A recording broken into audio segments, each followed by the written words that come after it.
people are still coming, but let's get it rolling. Yeah, I think we have people. Good evening, everybody. Hi. Good evening, everybody. Good evening, everybody. Good evening, everybody. Hi, my name is Suraj. So delighted, so happy, so privileged to have you all for this fantastic evening. This is the lecture. This lecture is part of Ambedkar lecture series that is sponsored by Boston Study Group, a group of Ambedkarites in and around New England area. Boston Study Group is a very new organization. Actually, it got registered officially a few weeks ago, and its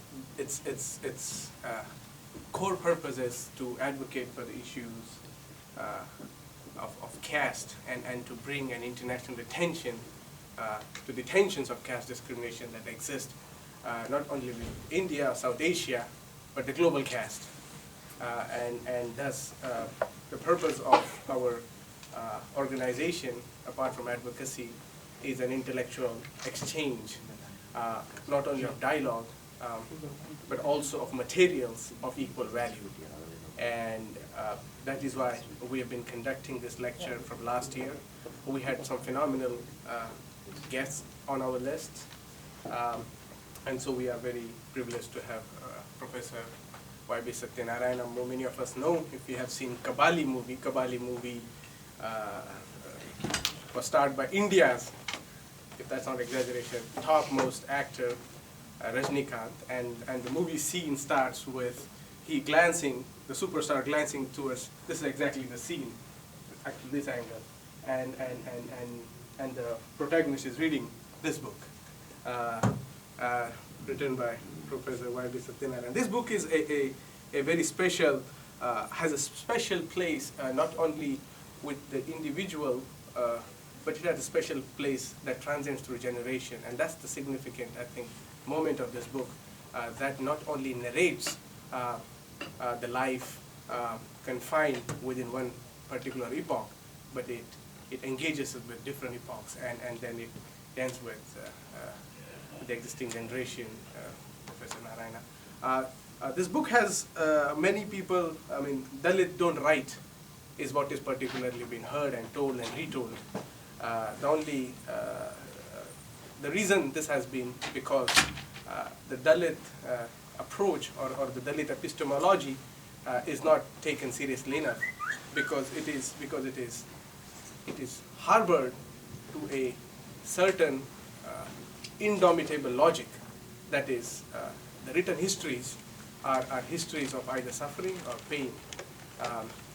But the Dalit as an independent genre has much to contribute that transcends the very theme of tragic comedy. And I think some of this writing, some of this understanding and new philosophical engagement kind of starts with the writings and what I call as the Dalit Harlem moment. And some of the authors are the contributors, and when we will write history in future, these are the names that will be taken seriously and studied. Over my research on internet, I gathered that there are 2 PhD students who are already conducting their research on this book, and this is significant for a Dalit man, in the contemporary times, to be studied, and that too at a moment when the issue of Dalit is singularly presented, when Dalit is actually a plural identity. And thus in this discourse, we see the emergence of parallel struggles, and Boston Study Group bridges those conversations between the oppressed group surrounding the very places that they are living, and that's why Dalit is an important entry. I would like to acknowledge Professor Cornel West for coming and reiterating his support to the Dalit movement, as we have been discussing over a few weeks and months, and I hope we will effectively work together on that. Now may I please request Venkat Moraju, one of the co-founders of Boston Study Group, a very erudite leader, within the national scene. He was one of the persons when a new federal state was formed. The leader of that state's North American organization, the president, is Venkat Moraju, core Ambedkarite at heart. Please, would you like to come and introduce our speaker? Thank you. Thanks, Suraj. Thank you, Suraj, and thanks everybody for coming. I know it's a very cold night up there, taking time out on a working day. So we really appreciate. My name is Venkat Moraju, and I'm part of the Boston Study Group. I think Suraj gave a very good introduction of what our group and what we do here. So I'm very, very privileged to really introduce, being like my friend and kind of a mentor and elderly brother, Dr. Y.B. Satyanarayana. He has done his PhD in Usmania University in chemistry. Actually, he comes from a science background, and when I see the book he's written, it's a lot of and he also did his MSc and BSc, Bachelor of Sciences from Usmania University, and he started his education in a small town near Khammam in Telangana district, but most of his basically upbringing happened in Hyderabad. And he was, presently he's the director of, he retired about, 10 years now? 2004. Yeah, 2004 from the service, and since then he has been actively working with the Center for Dalit Studies, and is presently director of Center for Dalit Studies, which is actually a very prominent organization which has been doing a lot of research on Dalit issues, and also very instrumental in bringing a sub-plan. If people know, there's a SC sub-plan. That implementation varies in various states, but in the erstwhile United Andhra Pradesh state, they were very successful in bringing a new law into enforce so that they could properly spend these SC sub-plan plans. So that's a very well-known advocacy organization and a research organization, and he's right now the director. And he was also executive council member of Usmania University and Kakatiya University during his tenure as the professor at the Usmania University. Without further ado, I want to hand over to Y.B. Satyanarayana. And before that, there are a number of books, including this My Father Balaya book. Feel free to take a look at it, and you can take it. A small contribution is appreciated, and these books are just a gift from BSG. If you don't have any of these books, feel free to take one copy. These are just a gift from us. Okay, then Professor Satyanarayana, please go ahead. Good evening, everybody. Good evening. It's really a great pleasure for me to address you people are here in the Harvard University. I am very much honored to come over here and then interact with this body, the august body. And before I could present these things, I would like to give a background of it actually, what it is. See, this book, it's not a biography, it is not an autobiography, but it is a memoir. Memoir of 4 generations of my own single family. It's a Dalit and untouchable family. So this book revolves around land, migration, employment, education. So these are the 4 aspects on which this book revolves around, and it spans into 4 generations. That is, in the mid of 19th century onwards, the book, what you can say, travels, from my great-grandfather to my father and ourselves. And what are the various situations that the untouchables, in the year 1970, the word Dalit was coined by Dalit Panthers.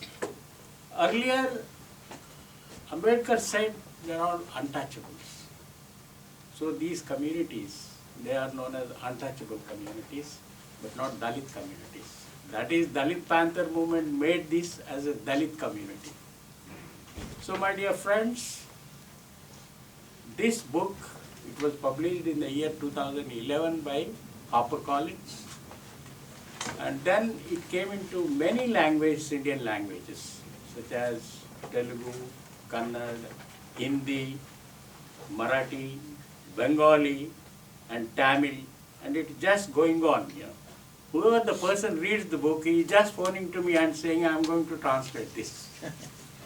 So I did not make any efforts to, what we can say, get this book into various languages, but only the readers themselves, they are so much enthusiastic that they wanted to translate this book into their own languages. That's how in future also we are going to have this book translated in India, 3-4 more languages. Punjabi, one of my friends, he came to me and he took the book and said, within 6 months I am going to translate this into Punjabi language. So my dear friends, as you know that I had a lot of, what you can say, meetings in various universities, panel discussions on this book. Many people said, are you English professor? I said, no, I am a chemistry professor, I am not an English professor. So in the Delhi University there was a talk, in the JNU there was a talk, and in Hyderabad Central University there was a talk. And ultimately the book has gone into, what you can say, a research field now. One of the students from Pune University is doing a research on this book, a comparative study between Balaya and Damu. Damu happens to be the father of Planning Commission member Narendra Jadhav. And they also migrated from a small village into Mumbai, and then they had their education continued there. So, first let me actually show you certain, what you can say, slides and explain to you. I hope you don't mind if I sit and then do it. Yeah, yeah.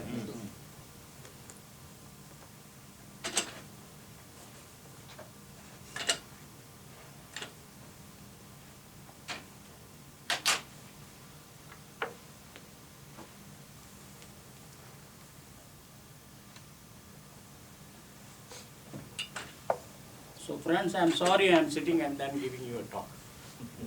Generally I don't do it, but you know that it's all the age also that counts most of the time. So this is my family tree. Next slide, next slide. Next slide. So this is the family. You see, that is my great grandfather Narsaya. And then comes again junior Narsaya. And then my father Ramaswamy, the third generation. And fourth generation, the children, they are like, what you can say, a cricket team, you know. So many children are there here. So I am one among them. So this is our family tree. Next comes the first generation. First generation, my great-grandfather was a Narsaya. His name was Narsaya. But you know that in Dalits, the names were not called, because Narsaya means it includes the suffix of it is sir. And the caste Hindu people were not prepared to call sirs. Narsaya, because part of it is Aya, it is sir. They used to say Narsigadu, the contempt, and in an insulting way they talk. So what are the social life? What is actually the social life of that untouchables, outcasts, living in segregated areas, far away from the main village. So in the Varna system you have Brahmins, Kshatriyas, Vaishyas and Sudras. Whereas the last one, untouchables, their dwellings are not in the main village. Their dwellings are separate from the main village at a far distance or with a border. So these untouchables were not allowed to enter into the village. They were worse than animals, you know that. Unless and until some caste Hindu calls them, they are not supposed to enter into the villages. That was the situation during this, my first generation, where my great-grandfather lives here. Now you know that how Dalits or untouchables used to reverently call Hindus, caste Hindu. They used to call them, "I'm your slave, sir. I'm your slave, sir." So that is how they have to address the caste Hindu people. "I'm slave, sir."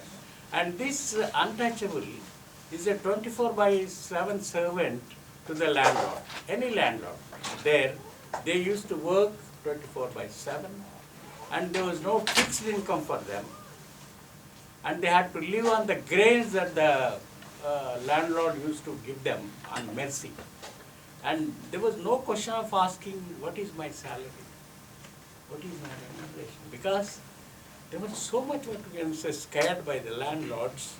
That is not at all a question where they have to face them face to face. And when a caste Hindu comes there, this untouchable has to remove his slippers, remove the turban, and then bend himself and say, "I'm your slave, sir." That was the social system those days. That is my first generation great-grandfather, whose name was Narsaya. And they used to live worse than animals. Strictly prohibited them entering into the main village. You are not supposed to enter into the main village unless and until they are called for. In the daytime, there was no question of these untouchables getting into the main village. That was the actual situation where my great-grandfather used to be a slave or a servant to a landlord, 24/7. But you know, Narsai was a poor and landless Dalit working in the Gadi, because the landlord's dwelling is known as Gadi. What do you mean by Gadi? A big house, a palace-like house attached to a cattle shed. And you know that in the cattle shed, this untouchable has to sleep in the cattle shed. So that is actually the situation, you know, that these people, and they never used to look in face to face to the landlord. They always get on their heads and then talk to them with folded hands, with a bent thing like this, and they used to do. So that is what I mean to say, that my great-grandfather's social life was like that. And there was no social life except living themselves. In the ghettos or in the, what you can say, they are known as a Harijan or untouchable colonies. Untouchable colony, and nobody is supposed to go into the main village. And what their job is to serve the landlord always, to serve the landlord. Whatever the type of service that they used to serve, only the landlord. And those days, my great-grandfather, he marries a lady which is known as Pochama, and he was not only doing, what you can say, a slave-like job to the landlord, he was a very good shoemaker. He used to make wonderful shoes, very nice shoes. And then, I don't know how it taught to me. There was a convoy, the Nizam, the ruler, was going through that particular village. And then my great-grandfather, he prepared shoes from the hide of a young calf. And they were so silky. And he actually wanted to present to the Nizam, the governor, but people were just pushing him out because you are untouchable, you are not supposed to come here. Then the Nizam hears the din, and then he says, "You just call that man, why he is coming, why you are stopping?" Then my great-grandfather goes, and then he presents him with the shoes. And the shoes were so silken, highly crafted, so silken, and they were exactly fit to the Nizam. And he was so much surprised. In my life, I never wore such type of shoes. And then he calls the revenue and says, "Give him 50 acres of land, a tract of 50 acres of land as a gift." And the gift they used to say as an inam, the gift. And he calls the revenue people and asks them to prepare farmana, that is the order. And then that particular order is handed over to my great-grandfather. He was so much surprised, not even an inch of land was there for the untouchables. And then he was almost faint, with the great news that he was getting 50 acres of land. Then he recovers himself and he tries to run towards his house to give this news to his wife. But meanwhile, what happens? Somebody says, "Arey, you are being called by Dora." Dora means landlord. Then this fellow says, "It's all over."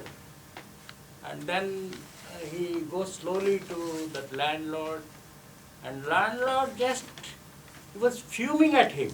"How dare you present a gift to Nizam Sarkar?" Nizam was known as a Sarkar. He used to say, "No, sorry sir, I don't know. I'm your slave. You want to become a landlord and sit by my side?" With the filthiest language that he just shouts at that Narsaya, senior Narsaya. He says, "I'm sorry, I don't know all these things, sir." And ultimately, that landlord has a little sympathy and then says, "You give 2 acres of this land to this fellow and write 48 acres of land in our account." So, but Narsaya, great Narsaya, was so happy with these 2 acres of land also, because he thought he would be actually killed by the landlord. And then he goes. That is how, that ultimately what it speaks of, whether you do a small work or a big work or any work, excellently you must do it. The excellence is the crux of our, the generation, our family's thing. And then 50 acres of land. Then after that, a few days there are summons and he calls it. The possession of 2 acres of land enables a change in the living style of these Narsaya, because they have no land at all. So these 2 acres of land, and it enables him to, what we can say, making the thatched hut into a tiled house. See how, what we can say, social change takes place when somebody is empowered economically. And in the entire, what you can say, Dalit dwellings, Narsaya was only having a tiled house. The others, they're all thatched huts. And Narsaya, because by virtue of what you can say his economy, he is respected by everybody there in the untouchable colony. Untouchable families, everybody respects him. And this happened in a village known as Vangapalli, which is in Karimnagar district of Telangana. So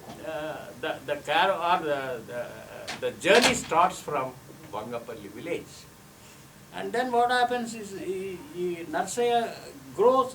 Narsaya, he has a son who grows into 12 years boy. And again this boy goes and works with the landlord as a slave.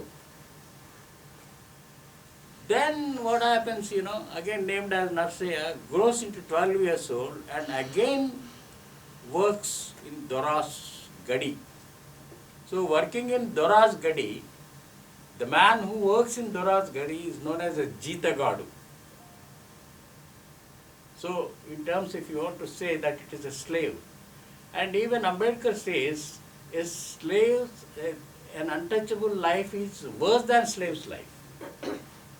Because one can purchase a slave and he can repay and he can get free from the slavery. But whereas an untouchable always remains untouchable. He always remains untouchable. So then Dora's Gadi, and then this Jitagad, that means a junior Narsaya, who has got 2 acres of land now, who developed the land, who develops his economy, who was a beautiful wife with him. And in those days, and even now also the situation, the most accessible are women for landlords. Any woman, if you can summon, the woman has to go to him. And then what happens, that my grandfather, now it comes to grandfather, from great-grandfather to grandfather. And grandfather is very happy with 2 acres of land and leading a very good life and also respect from the people. But ultimately what happens, then from the landlord comes junior landlord. This junior landlord has an eye on these 2 acres. Why an untouchable must have 2 acres of land? And then he stops what you can say water for irrigation. He creates lot of problems to them. And ultimately that junior landlord, he has an eye on my grandmother also because she was a beautiful lady. Then ultimately this couple decides, it's better we leave from here because the landlord's harassments and the water stoppage and everything is there. What is the life that we have to do? And unfortunately what happens one day, my grandmother dies of cholera. See, cholera is such a thing there. It is known as gattara in the regional language. So anybody dies of cholera, nobody goes to their house except the people in the house have to cremate them. Then my grandfather, he has a son of 5 years old, and then the wife dies of cholera, and there is a grown crop in 2 acres of land, it's a good tiled house. Then what happens? He carries his wife on his neck, back, he ties his dead body of the wife, and then takes the son, who is 5 years of old, and then leaves the village. On the outskirts of the village, a stream where he cremates his wife, and then he doesn't care for 2 acres of land. He doesn't care for the crop on the land, and he doesn't care for the, what I mean to say, the house, the tiled house. He just moves from there. He wants to move. Now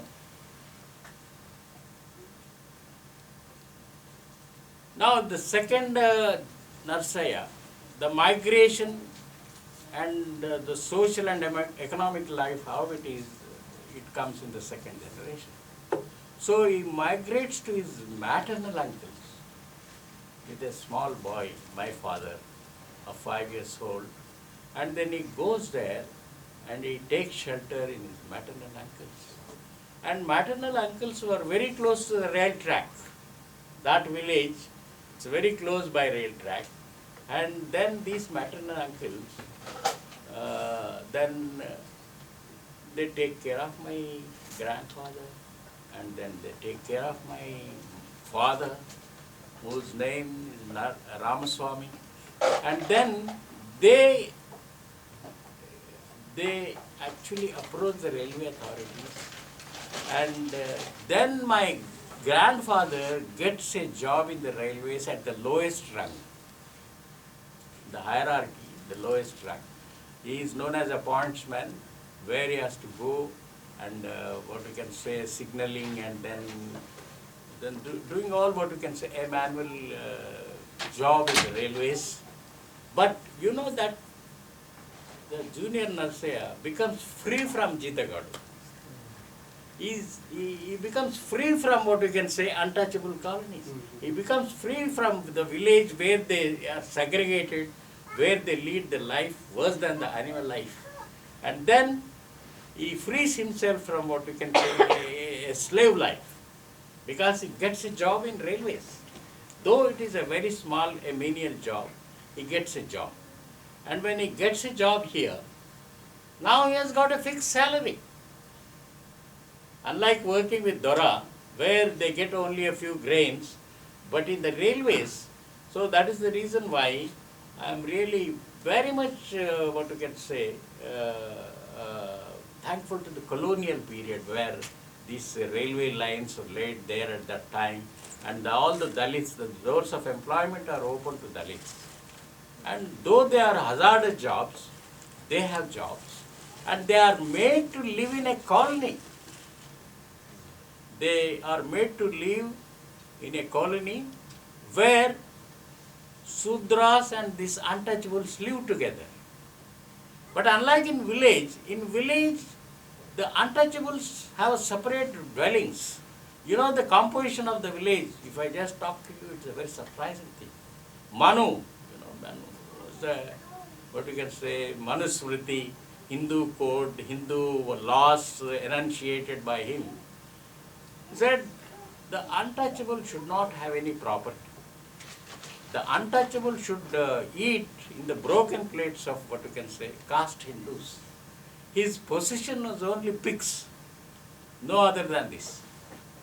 And he is supposed to go in the streets with a torn cloths, and these cloths were taken from the caste Hindus. And what is the structure of the village? If I just say, it's really very surprising, that a village, the composition of the village in any part of the India, you have two types of dwellings. One is untouchable dwellings, the other is the main village.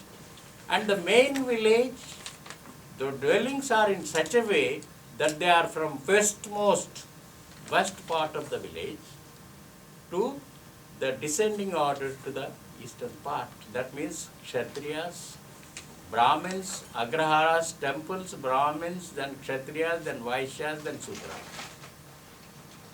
And then a segregated place, and then untouchables.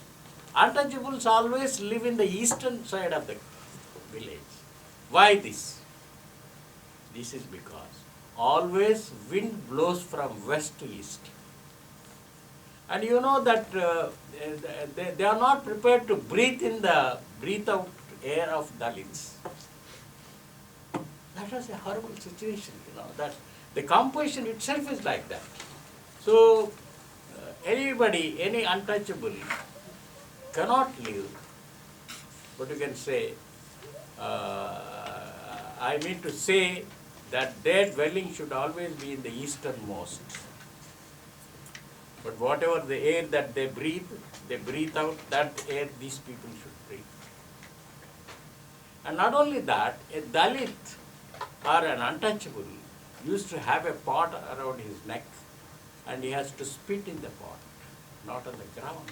So pollution, they say that they are polluting it. And he has to have a broom at the back, and that broom, whatever the steps that it has, that it should be wiped off by the broom. This was the worst condition ever had in any part of the country except in India. Except in India. A man is not supposed to touch a man. They are happy to touch animals, but not man. So that means this junior Narsaya is freed of all these things. Because once he joins in the railways, then he has a different setup living, and his living is in the railway colonies, and he lives along with the Sudras and other people. And that environs make man very different, that environs and opportunities are two factors which make man grow. So they learn from each other. And even Sudras, when they send their children to schools, and even the untouchables also start thinking of sending their children to schools. So thus my grandfather seeks an employment in the railway, and then it's not only that, my grandfather, because my father, after my grandmother's death, they migrate to a village place, Vangapalli, Raghunathpalli, very near to Jangaon. And then these maternal uncles think of what we can say, the marriage of my grandfather. But my grandfather was not prepared because he was very much attached with the son. But ultimately, he gets married, he has 2 kids with that. And always my father was always under the treatment of a stepmother. He used to complete all his daily course. And then, you see, this is really very. And my father, when he was a small kid of 6 to 7 years old, used to watch at a distance the school, the chorus songs of the school. He used to attentively listen and used to listen what's happening and all those things. He was very much interested. But only the thing is here in Hindu concept, Hinduism, the untouchables are not supposed to read and write. If anybody by chance reads, his eyes were plucked. If anybody wants to, what you can say something, his tongue was cut. These were the deterrent punishments that the Dalits used to have. And you know that there is a, what you can say, Hindu term, papam, sin. If a Dalit reads and writes, then what we can say, Dalit will get sin. And then the person who teaches him also gets sin. So that's the reason why my father was far away. He looks far away and then looks at it. But you know, this one mullah, a Muslim priest, daily observes him, you know, standing far away, 2 furlongs away from the school and watching the children reading and writing and all those things. And one day he asks him, are you interested in writing and reading? But you know, how about the sin? He innocently asks. How about the sin? If I write and then read, then I may commit sin. Then the mullah says, don't worry about it. But are you prepared to, what you can say, reading and writing, learning? He says, I am prepared, but how about the sin? Then he says, I'll teach you. The mullah, Muslim, says that I'll teach you. Then how about the sin to you? Then he asks very innocently. Because you may also get committed to sin, you know. Then he says, don't bother about it. From tomorrow you come to the mosque and I'll teach you what you can say, alphabets, learning alphabet. So I am very proud to say, in our family, our Toli Guru was a Muslim. He was the person who actually takes him and makes him read and write. Alphabets, he puts him and then keeps him. Daily used to go there and you know that he is worried of his stepmother, you know. She might stop him somewhere, you know, going. But you know, after completing all the daily courses and then he used to go there and then read and write. And my grandfather also used to say, son, you are not supposed to read and write. We commit sin by reading and writing. Then he never listens to it. And then my father gets education from a Muslim mullah. So I very proudly say wherever I go about this, because this Hinduism has nothing given to us except keeping us, what you can say, far away, except what you can say, making us, what you can say, outcasts and then untouchables, not treating as animals. So thus my father gets his education. It's only